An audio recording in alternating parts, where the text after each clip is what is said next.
Bonjour à tous et bienvenue dans cette vidéo.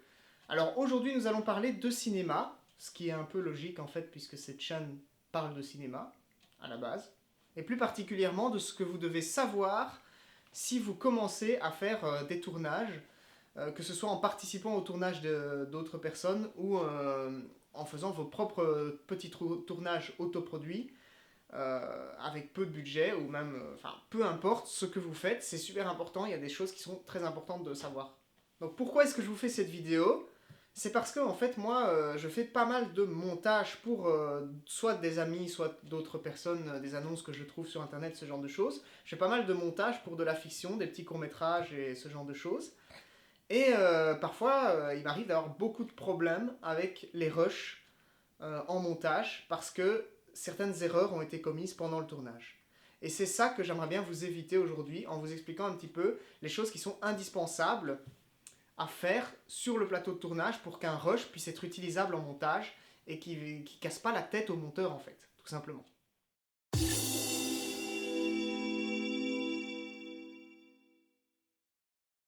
Donc vous connaissez sûrement ceci, qui est un clap. C'est un élément très important du plateau puisqu'il va servir en fait à synchroniser le son et l'image par un simple. Donc ce clap est évidemment utilisé par le monteur pour synchroniser la piste son et la piste image qui sont séparées. Tu vois, une vidéo et une piste son séparées puisque le preneur de son prenait le son avec un enregistreur externe. Donc le clap va permettre en fait d'un côté à l'image de montrer un carton avec un bout de bois qui se referme comme ça, donc un moment précis dans l'image, et d'un autre côté de faire un son assez strident qui va marquer une pique sur la piste son du preneur de son. C'est ainsi qu'on va pouvoir synchroniser l'image en venant placer le pic sonore précisément sur l'image du rush où le clap est fermé. Voilà, c'est aussi simple que ça. Ou si il y a du son sur la vidéo qui est tournée avec la caméra, on peut également synchroniser juste avec le petit son qui est là, et c'est beaucoup plus facile quand on a un pic de venir les aligner et d'avoir une piste parfaitement synchronisée. Donc voilà, ça c'était la petite parenthèse sur le clap. Pourquoi est-ce que j'ai parlé de ce clap? Parce qu'en réalité, avec le clap, il se suit toujours une annonce. Donc il y a déjà quelque chose de noté sur le clap et il y a quelqu'un qui dit l'annonce pendant le tournage. Alors moi j'ai remarqué que souvent, sur pas mal de tournages autoproduits où les gens n'avaient pas vraiment le temps et étaient très stressés et ce genre de choses, il y avait certains plans sur lesquels il manquait l'annonce. Normalement, dans la manière normale dont on fait les choses, on a un plan sur la caméra qui est tourné sans son et un plan et une piste son qui est enregistrée à part sur un enregistreur. Alors si on a cette configuration, un plan sur lequel il n'y a pas d'annonce, c'est un plan tout simplement inutilisable. On ne saurait pas le mettre dans le film. Point. Donc ça c'est super important de faire l'annonce seulement quand la caméra tourne, pas avant. Parce qu'évidemment, sinon elle n'est pas enregistrée l'annonce. Donc une annonce, ça se passe comment? Donc d'abord, sur un plateau de tournage, en général, l'assistant réal ou le réalisateur va va lancer en fait le moteur. Ça veut dire qu'on doit commencer à tourner. Donc quand le moteur est lancé, le directeur photo ou le cadreur va commencer à enregistrer avec la caméra et l'ingénieur son ou le preneur de son va commencer à enregistrer le son avec son enregistreur. Donc là, tous les supports d'enregistrement sont en train d'enregistrer. Quand le directeur photo sera sûr et certain, et pas avant, que la caméra tourne, il va dire « ça tourne » au preneur de son, qui lui va répondre soit ça tourne au son, soit annonce, indiquant que pour lui aussi ça tourne et qu'on peut faire l'annonce. C'est pas toujours clair dans l'esprit de tout le monde, et surtout quand on est fatigué, qu'on est en tournage en fin de journée, on oublie parfois ce genre de choses, mais c'est ultra important. Une fois que le preneur de son a dit annonce, la personne chargée du clap, donc soit un assistant cadre, soit l'assistant réal, soit j'en sais rien, vous faites ce que vous voulez. La personne chargée du clap, elle va arriver avec le clap devant la caméra et elle va dire le nom du plan. Donc le même nom qui est noté sur le clap. Elle va dire le nom du plan et puis elle va faire fonctionner le clap. Et se retirer au plus vite du cadre. Et c'est à ce moment-là seulement que le réalisateur va dire action, indiquant à l'acteur qu'il peut commencer à jouer. Donc les acteurs, ne jouez pas après le clap, jouez après le action. Parce que ça aussi, ça arrive de temps en temps, qu'on ait des acteurs fatigués en fin de journée qui commencent à jouer directement quand ils ont entendu le clap. Parce qu'évidemment, c'est un bruit qui, pouf, ça te réveille d'un coup, donc tu fais un truc. Mais non, non. Votre seul signal à vous les acteurs, c'est action. Et couper, pour vous dire d'arrêter. Voilà. Donc ça aussi c'est important, hein. C'est pas pour vous blâmer, mais c'est juste que c'est des choses qu'on oublie parfois quand on est fatigué. Et c'est vraiment un truc qu'il faut vraiment retenir et qu'il faut appliquer parce que sinon on s'en sort pas. Donc un clap, ça ne se fait pas n'importe comment non plus. Une fois qu'on a dit l'annonce et qu'on doit faire le clap, il y a une façon de faire un clap. Parce que si vous faites un clap trop léger ou si vous faites un clap très fort, ça va être chiant. Alors le clap trop léger, on va pas l'entendre. Le clap très fort, au bout de la journée, le clap il sera foutu. Donc il faudra en racheter un autre, c'est chiant, c'est bête. Et je viens de me péter le doigt à l'intérieur de ce clap. Donc un clap correctement fait, il y a déjà deux écoles. Donc il y a la première école qui dit qu'on doit fermer le clap, et il y a la deuxième école qui dit qu'on doit le fermer et l'ouvrir. Donc de manière à ce que le clap reste fermé une seule image. Ça c'est un peu compliqué pour moi, et en soi ça n'a pas vraiment d'importance lequel on utilise du moment qu'on peut avoir au montage une image où le clap est fermé et qu'on puisse synchroniser. Moi pour moi, je trouve que ça n'a pas d'importance, donc voyez ce que vous préférez. Par contre c'est très important de faire le clap correctement. Donc un clap correctement fait, c'est ça. Ou ça, si on le laisse fermer. Donc il faut qu'il soit bien distinct et qu'il ait la possibilité de faire monter un pic sonore pour le preneur de son. C'est ça qui va permettre au monteur de synchroniser, je vous l'ai déjà expliqué en fait au début de cette vidéo. Et donc c'est super important qu'on puisse voir ce petit pic sur la piste son. Donc voilà, si vous voulez vous faire repérer sur les tournages, c'est intéressant aussi de savoir faire un clap à une main, dans ce sens-là, ou alors dans ce sens-là. Je trouve que c'est plus classe dans ce sens-là d'ailleurs. Donc ça c'est juste une petite astuce pour vous faire repérer sur un tournage, mais bref, si vous savez déjà faire le beau bruit distinct, vous êtes un clapeur professionnel. Ça a l'air con dit comme ça, mais franchement c'est très important de faire un truc qui soit de qualité pour que le monteur ait le plus facile possible. Alors bien sûr le monteur saura synchroniser les sons si vous faites un mauvais clap. Même si vous faites pas de clap et que vous faites une annonce, qu'on sait retrouver les plans, le monteur sait synchroniser. Mais en toute honnêteté, le monteur n'a pas envie de passer 3 heures à synchroniser un plan. Ce qu'il veut, le monteur, c'est un petit pic comme ça, bien facile, qu'il a qu'à aligner, et c'est beaucoup plus simple. Vous, ça vous demande aucun effort en tournage. Juste d'y penser, parce que c'est super important de penser à ça. Donc voilà, la parenthèse du clap est fermée. Maintenant, on va revenir sur autre chose, c'est le découpage technique. Donc ça, c'est un élément très important de votre film, vous le savez, si vous êtes réalisateur ou assistant réal ou script, vous savez que le découpage technique, c'est quelque chose de très important. Alors, il y a deux types de façons de faire un découpage technique. Soit on le fait à l'avance et on le tourne tel quel ou on le modifie un petit peu sur le tournage en fonction de ce qu'on a comme situation. Soit on ne le fait pas.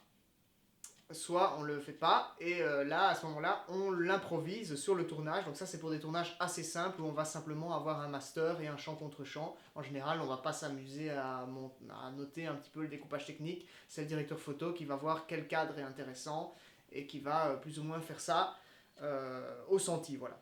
Alors moi je suis toujours pour faire un découpage technique à l'avance parce qu'en fait ça fait partie du métier de réalisateur en tant qu'artiste de faire un découpage technique. Donc moi j'aime bien faire mon découpage technique à l'avance, mais il arrive effectivement parfois qu'on doive le modifier en fonction d'une situation ou l'autre, parce qu'on n'avait pas prévu telle ou telle lumière, ou parce qu'on n'avait pas prévu qu'on n'avait pas cette focale, ou genre c'est trop rien. Peu importe ce que la raison, il arrive parfois de le modifier. Et à ce moment-là, il faut savoir retomber sur ses pieds, parce que le découpage technique, c'est ce qui va permettre au monteur de faire quelque chose de cohérent et agréable à regarder. Mais bon, si par exemple vous supprimez un plan et que vous le remplacez par un autre, il faut être sûr qu'il soit raccord avec les autres plans. Parce qu'en principe, si vous avez préparé votre découpage technique, je sais pas moi, que vous avez fait un champ contre champ, et que vous décidez de supprimer le contre-champ et de le remplacer par un plan large, ben ça va pas trop le faire. Parce que vous allez avoir un champ et puis un plan large. Et puis un champ et puis un plan large. Et puis un plan, ça ne va pas. Moi j'ai eu ce genre de situation dans un montage dernièrement, où en fait il manque tout simplement le contre-champ, et j'ai dû en fait monter le truc avec le master. Donc j'ai un champ et le master. Donc j'hésite même à ne mettre que le master en fait, même si ça fait un plan séquence, parce que c'est beaucoup plus agréable que d'être coupé tout le temps par un champ serré, alors qu'on n'a pas le contre-champ. Donc c'est le genre de situation qui arrive quand on n'est pas trop attentif, qu'on est fatigué, ou qu'on a beaucoup de plans à tourner et qu'on est en fin de journée, ou ce genre de choses, ça peut arriver, mais vous devez faire vraiment attention parce que ça peut vraiment foutre en l'air un film. Je veux dire, si le monteur est obligé de faire ce que j'ai dû faire, si le monteur est obligé de faire un plan séquence ou ce genre de choses, peut-être que le plan séquence il va pas rentrer dans le rythme du film. Et donc en fait votre film il ressemblera plus à rien. Rien que ça. Donc ça c'est vraiment triste. Il faut vraiment faire attention à ça. Donc le point sur le découpage, ça c'est fait. Je ne vais pas vous rappeler les règles parce qu'en principe si vous faites du cinéma vous les connaissez. Je ferai des vidéos dédiées à ces règles si ça vous intéresse. Donc il y a plusieurs règles. Il y a la règle des 180 degrés, donc avec l'axe qu'on ne peut pas dépasser, etc. Il y a la règle des 30 degrés. Enfin je vous expliquerai tout ça en détail si vous voulez dans d'autres vidéos. Mais aujourd'hui c'est vraiment pour vous expliquer ce qui est indispensable à savoir sur un plateau de tournage pour ne pas faire d'erreur. Donc le point suivant dont je vais parler, c'est la façon de nommer vos plans. Alors soit vous faites votre découpage technique à l'avance et vous nommez vos plans à l'avance avant d'aller sur le plateau, soit vous le faites sur place et vous nommez vos plans au fur et à mesure que vous tournez les plans. Mais dans tous les cas, il faut penser à très bien nommer ces plans. Parce que j'ai vu des choses, notamment des gens qui nommaient leurs plans, par exemple plan 1, plan 2, plan 3, plan 4, et à chaque fois qu'ils rallumaient la caméra, c'était plan 1, c'était un nouveau plan en fait, voilà. Alors que c'est pas comme ça que ça fonctionne. Je veux dire, si vous faites comme ça, on va pas savoir différencier les plans entre eux. On va devoir les regarder, retrier tout. Et nous, en fait, on n'a pas envie de faire ça. Et c'est pas que par flemme, c'est parce que vous, en fait, sur le plateau de tournage, ça vous prend presque pas de temps. Et c'est indispensable pour que le montage soit bien fait, parce que sinon le monteur, lui, il va pas forcément savoir comment il doit trier les plans, parce que lui, il a peut-être pas vu, il n'était pas là sur le plateau, il a peut-être pas le découpage ou ce genre de choses. Donc c'est vraiment très compliqué pour un monteur de pouvoir remettre les choses dans l'ordre si c'est mal nommé.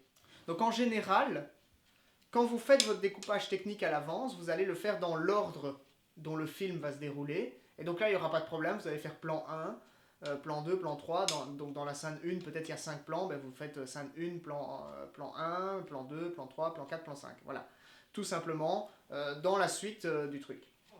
Si vous choisissez votre découpage quand vous êtes sur le plateau de tournage, là, ce sera peut-être un petit peu plus particulier. Peut-être que vous allez juste... par exemple, peut-être que le plan 1 sera dans le montage après le plan 5 ou ce genre de choses. Mais peu importe, du moment que vous différenciez, en fait, les plans entre eux. Donc, qu'est-ce que c'est un plan? Quand est-ce qu'on change de plan, concrètement? Alors, on change de plan quand on change de valeur ou de position de cadre ou ce genre de choses. Donc dès que la caméra va bouger, on va changer de plan. Donc d'une manière plus simple, la scène, elle va changer quand on va changer de décor. Le plan, lui, il va changer quand on va changer d'orientation, de cadre, de tout ce que vous voulez. Donc si vous faites un insert, c'est un nouveau plan. Si vous faites un master, c'est un premier plan. Si vous faites le contre-champ, si vous faites le champ, c'est un deuxième plan. Et le contre-champ, c'est un troisième plan. Voilà. À chaque fois qu'on va changer la caméra de place, ça va être un nouveau plan. Et alors la prise, qu'est-ce que c'est? Eh bien la prise, c'est ce que vous allez nommer à chaque fois que vous éteignez et rallumez la caméra. Donc à chaque nouvelle vidéo que vous allez faire avec votre caméra, ce sera une nouvelle prise. Donc par exemple, je vous montre. Mettons qu'en une journée, en général en une journée on tourne une scène. Donc mettons qu'on va tourner la scène 1 de votre court-métrage cette journée. Donc vous pouvez mettre scène 1 ici par exemple pour montrer que c'est la journée où on va tourner la scène 1. Après, pour nommer vos plans, si vous avez fait un découpage, c'est pareil, hein, voilà. Que ce soit sur plateau ou en découpage, vous allez nommer les plans de cette façon-ci. Donc par exemple, le premier plan, vous allez le noter 1, comme ça. Donc mettons que le premier plan, c'est un master. Et vous allez faire 1 sur 1. Voilà. 1 sur 1, c'est la première fois que vous allez tourner. Donc la prise, vous allez la changer. Une fois que vous avez coupé la caméra, vous décidez de refaire une prise de ce plan 1. Vous allez donc mettre 1 sur 2. Ça, ce sera la deuxième prise, mais c'est toujours le même plan. On filme la même action sous le même angle, c'est juste qu'on cherche à avoir un autre jeu d'acteur ou peut-être à refaire le plan parce que quelque chose était raté, parce qu'il y a eu un problème technique ou quoi que ce soit de ce genre. Alors après, vous déplacez la caméra, donc là vous avez votre prise qui est faite, vous trouvez que c'est bien, vous déplacez la caméra, à ce moment-là vous allez passer au plan numéro 2. Plan numéro 2, et ce sera 2 sur 1.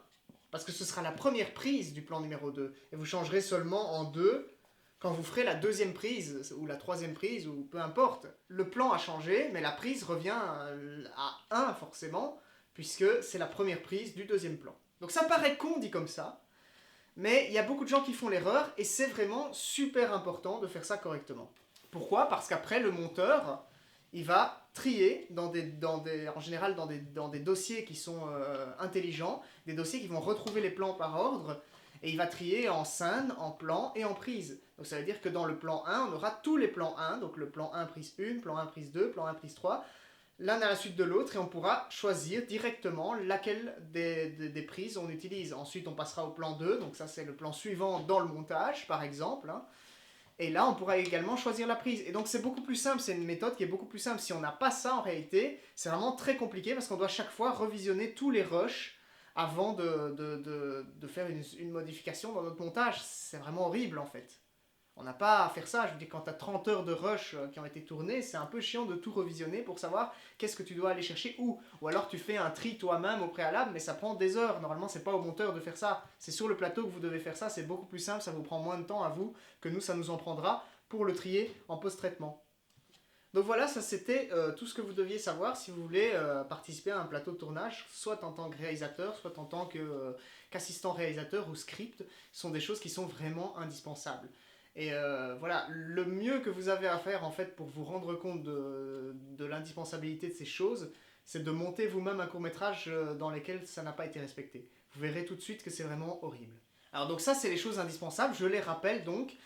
Faire une annonce correcte avant le clap et pendant que ça tourne pour qu'on puisse entendre au son l'annonce et voir sur l'image le nom du plan noté sur le clap. Votre annonce, c'est indispensable de la faire correctement parce que comme je vous l'ai dit, et ça c'est important de le retenir, ancrez-vous ça dans le crâne, si on a une caméra qui filme sans son et qu'on a un son seul, s'il n'y a pas d'annonce, il n'y a pas de film. C'est tout. On ne sait rien faire. Donc faire une annonce correcte, avec un clap correct qui permette de synchroniser correctement et de trier correctement les rushs, ça c'est indispensable. Deuxième point, vous assurez de faire un découpage qui soit cohérent. Si votre découpage, s'il manque un plan à votre découpage, ça ne va pas marcher. Le monteur ne saura pas faire grand chose avec ça, ça va pas être beau, ça va peut-être détruire votre film. Donc faites un découpage qui est bien fait et qui est cohérent, dont les plans sont cohérents entre eux. Alors là, le meilleur conseil que je peux vous donner, c'est de le préparer à l'avance. Il n'y a rien à faire. Si vous faites votre découpage sur le plateau de tournage, vous risquez d'oublier quelque chose. Moi, je préfère toujours préparer à l'avance. Bien sûr, il y a des gens qui ne le font pas, et moi-même, je ne l'ai pas toujours fait, mais j'essaye de rester attentif à ne pas faire d'erreur à ce moment-là, parce que c'est vraiment très important. Et normalement, le directeur photo, lui aussi, doit rester attentif à ne pas faire certaines erreurs au niveau de la valeur de plan et tout ça. C'est quand même lui qui doit s'occuper de ça, au niveau du raccord des lumières aussi, et ce genre de choses. Et troisième élément indispensable, la façon de nommer vos plans. Et ça, pour moi, c'est vraiment le plus important. Parce que si vos plans ne sont pas bien nommés, le monteur, il a juste envie de vous rendre votre travail et dire contactez quelqu'un d'autre. Parce que c'est vraiment fatigant, en fait. Moi, je l'ai fait, voilà, je ne vais pas blâmer les gens qui ont mal noté leurs plans, parce que voilà, on fait tous des erreurs, ou parce que simplement on est fatigué, on a beaucoup de plans à tourner, on oublie ce genre de choses.